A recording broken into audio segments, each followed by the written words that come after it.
This is like more of a warm up for me when I first start playing. When I pick up my bass and I play, sometimes I really do this exercise to this day. Because it's a very good warm up. It gets the blood flowing. All right, so we're going back and forth. C major 7, C minor 7. We're staying right there. All right, staying right in that key. We're going back and forth. The only thing about this exercise is we're not descending. Usually I like to descend with all of my exercises too. But for the sake of this, all right, for the sake of the feel of this exercise, we're going to be playing straight through, just ascend. So you got C, E, G, B, C, D sharp, G, A sharp. All right, so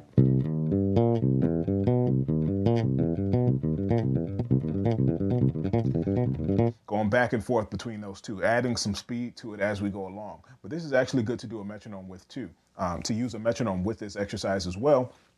So we have C major, C minor, back and forth, minor, major, minor, major, minor, major, minor, major, minor. Got tongue twisted.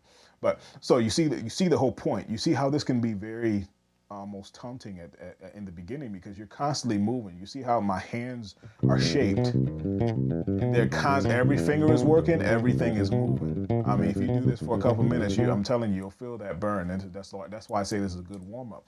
And like I said in the beginning, we're going to be modulating this exercise. So C major, we're going to stay right there with the 2. We're going to do C major, C minor, C sharp major, C sharp minor. All right, and the cool thing about that is once you're done with the minor scale, once you're done with the minor arpeggio, excuse me, if you're using a 4-finger pattern, right, your fingers should line up in the correct frets, right? So after the C minor, you're ending on that B flat. Your second finger, if lined up correctly, if you're playing with the correct fingering, your second finger lines up with the C sharp when you're getting ready to modulate and continue on with the exercise.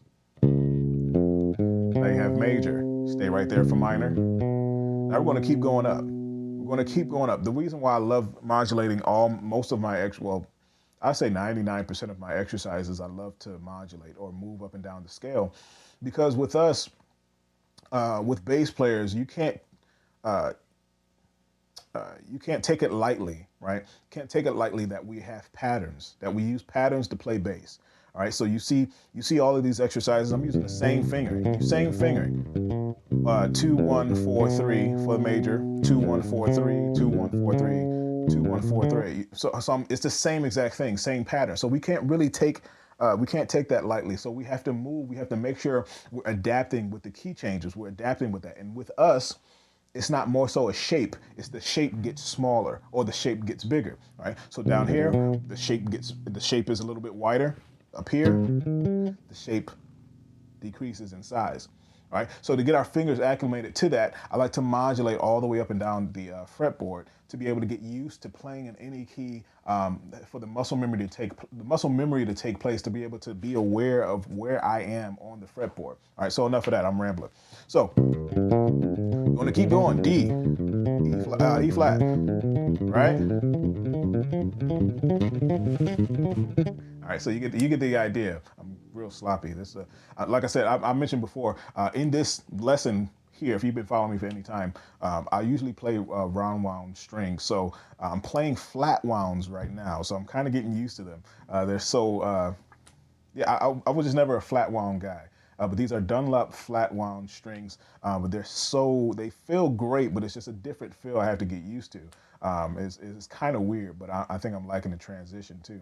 But anyway, if you guys want any information on it, I'll put a link to these strings down below, or just let me know if you are interested. Anyway, so all the way up the fretboard. 1, 2, 3, 4. 1, 2, 3, 4. 1, 2, 3, 4. 1, 2, 3, 4. All right, so you get the idea. I'll probably go up to the 12th fret.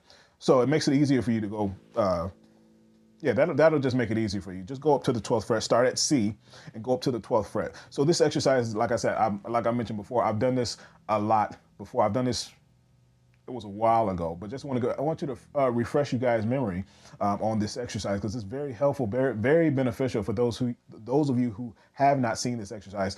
Also, I want to add just a little bit to that. All right. So one of the exercises, or one of the things that I say, I should backtrack.